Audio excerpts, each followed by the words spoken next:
Hello everybody, and in today's video, y'all know we got Deep Dive episode 3, and I will say that this is kind of more of a raw review than a Deep Dive episode. We have a couple of things we need to go over, like just about after Monday Night Raw and what happened after Monday Night Raw and some things that people are posting today. But in today's video, we ain't going to be doing a photo dump like we normally do, where we just put every picture that people have that wrestlers have posted over the week and just put them on here. So with that being said, let's go ahead and jump right into the Raw review. We started off the show with Joseph versus Grayson Waller, and we saw it absolutely crazy. It looks absolutely great, and Joseph wearing this nice orange gear. But in this match, we saw a great match. I loved the match a lot, but in the end, Joseph did end up winning by a spear. But after the match is really what matters most, and that is Austin Theory attacking Joseph after the match, and that shortly leads into Gunther getting Jay into the sleeper hold once again. We see backstage Alpha Academy go up to Jay and tell Jay that they have their back, so that's pretty good. I guess that'll be good for Jay to know that somebody has his back. I don't think they'll play any role in the storyline with Jay and Gunther, but I mean, I guess it's good to see that Jay actually has friends on Monday Night Raw. We see a Logan Paul segment, and he brings in a comedian and a podcaster, and the comedian told him that nobody's here to see him and all this other stuff, and it was pretty good, I cannot lie. But the Logan Paul tells The Rock that his soul is for sale. It's like everybody now is just trying to get The Rock to sell their soul to him. Then AJ Styles comes and saves the podcaster, I put the podcaster, I thought that was a little bit disrespectful, so comedian and podcaster. We see New Day versus Dragon Lee and Rey Mysterio in a tornado tag match. This is probably the most interesting part of the night. During this match, we see the ending, which was this right here. This masked man. And if you look right there, you might see there's an Alpha Academy logo on the mask. But we still do not know if that is Chad Gable. Many people were speculating that it's Rey Fenix, and I have a strong feeling that it might be. But the fact that he did the a thank you thing after, I think they're just trying to stir up our brain. But, you know, it makes sense why he's conquering the art of Lucha Libre, and he's conquering Rey Mysterio and Dragon Lee. I mean, it makes perfect sense. So, I'm excited to see what's next for all this. I love how he's rocking the mask, if this is Chad Gable. We see Cody Rhodes telling John Cena that he is the captain now, and that pretty much just John Cena needs to listen to him, and that he's in control of everything, and how John Cena is the past and he's the present, and all this other stuff.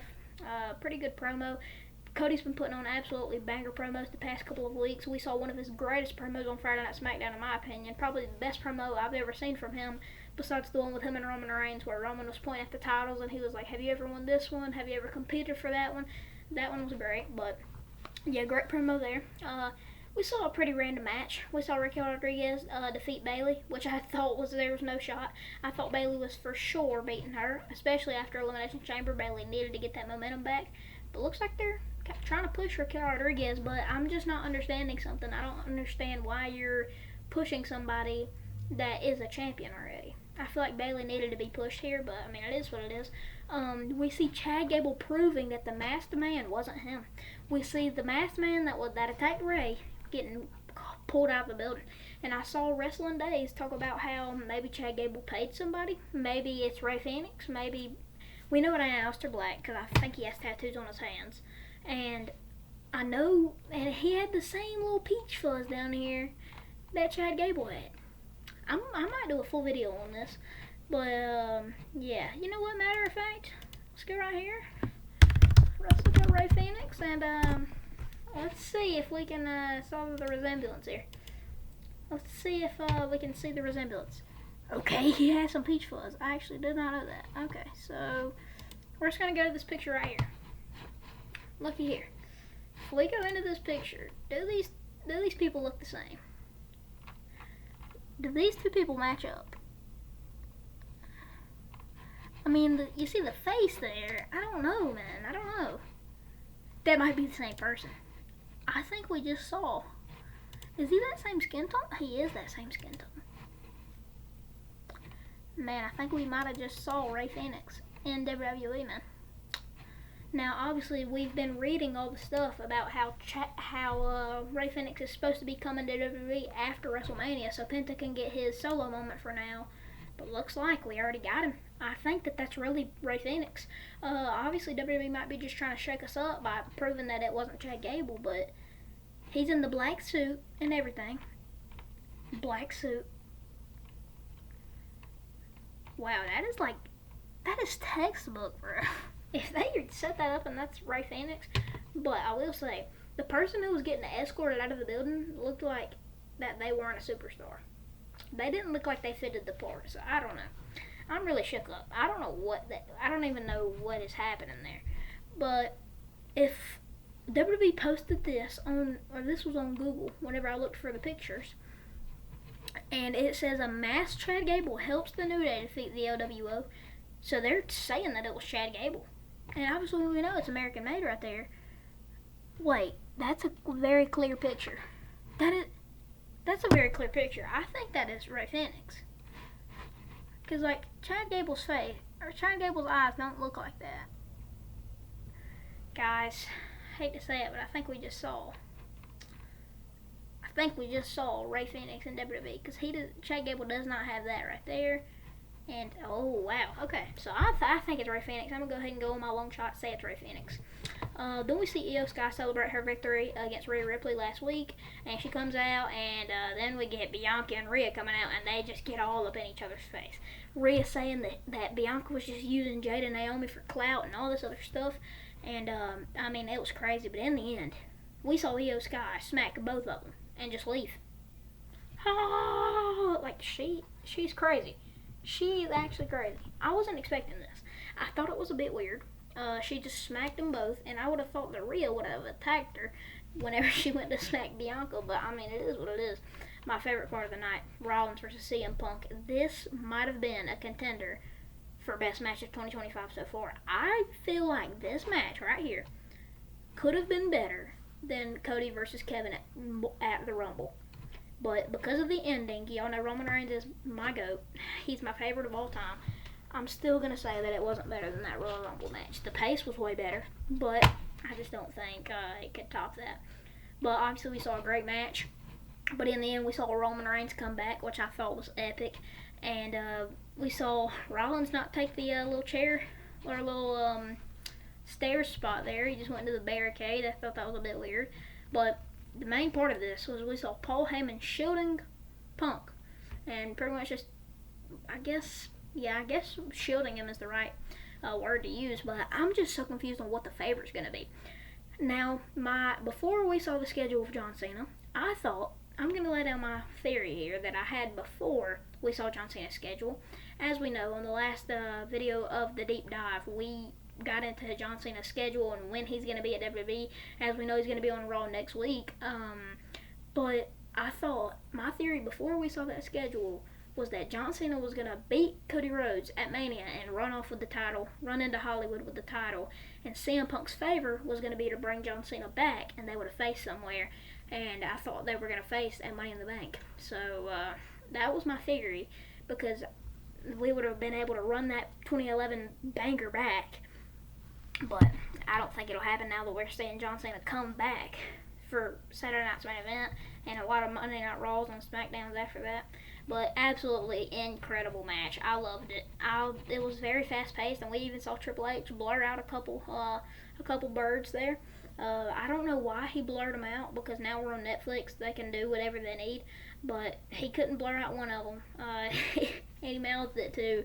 But I don't know why Triple H was trying to shield it tonight. But I mean, it is what it is. Epic Raw. I'm gonna give it a 8 out of 10. No. This was an epic Raw. But I think the next week's Raw is going to be the best Raw we've ever seen. I think this will be one of the greatest Raws of all time. We have Braun Breaker versus Finn Balor. We have Penta versus Ludwig Kaiser in an unsanctioned match. And I think there's a lot more. And it's starting at 3 p.m. for me on, I don't even know what coast I'm on. I think I'm on the West Coast, something like that. So, no, I'm on the East Coast, I think. I mean, y'all know I don't know history. I'm a goofball. But yeah, it's starting at 3 p.m. for me, so I'm excited to watch it. It's gonna be so good. But my brother is so mad because he has to go to work and he doesn't get off work till 4:30, so he will be missing the first hour and 30 minutes of Monday Night Raw, and I'm just gonna be there kicking my feet up watching Monday Night Raw. But yeah, then we get into the after Raw stuff. Roman Reigns posted this after Monday Night Raw. The OTC is back and no one is safe. Obviously reposting the Netflix picture. We see Roman Reigns post another thing. It's just him and Paul Heyman at Madison Square Garden. Nothing really secret behind this. Looks like Paul is still being loyal to Roman Reigns, especially in the 2K25. Okay, so we saw him being loyal in this picture. We saw him be loyal to Roman Reigns for the past 4 years. We even saw him being loyal in the in that 2K25 trailer. But I think he's just gonna switch up. I hope not, but. Then we get into this post on Instagram from Wrestling News Co. And obviously Scott Steiner went on Chris Van Vliet's podcast today. It just posted today. And he says that Hulk Hogan tried to get him put in prison after his TNA run. And via Insight with Chris Van Vliet, probably the best wrestling podcast you could get into. I'd like all the Busted Open podcasts. It's hard for me to listen to because I can't stand Bubba Ray Dudley. He acts like his opinion matters, and the booking people that book the show does not listen to Bubba Ray Dudley. So I get to the point now where I don't even watch that. I can do my best to listen to the clips. It just gets boring. But I think if you're looking for a starter podcast, Chris is the one. He just gets all the questions that the fans are wanting and gets them to answer it. We get CM Punk uploading this 15 minutes ago. I think it's about 30 minutes ago by the time I'm uploading this.